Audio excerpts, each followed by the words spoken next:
ప్రేమ లేనివాడు నా వాడు కాదని ఉన్నాడు కదా ప్రభువైన క్రీస్తు వారు.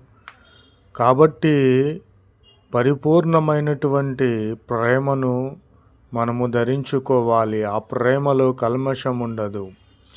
క్రీస్తు అనుగ్రహించు సమాధానము మన హృదయములలో ఏలుచుండనియ్యాలి.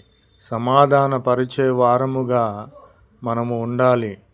ఇందుకొరకే మనమొక శరీరముగా పిలువబడితిమి. మరియు కృతజ్ఞులైయుండుడి. సంగీతములతోనూ కీర్తనలతోనూ ఆత్మ సంబంధమైన పద్యములతోనూ ఒకనికి ఒకడు మనము బోధించుకోవాలి, బుద్ధి చెప్పుకోవాలి.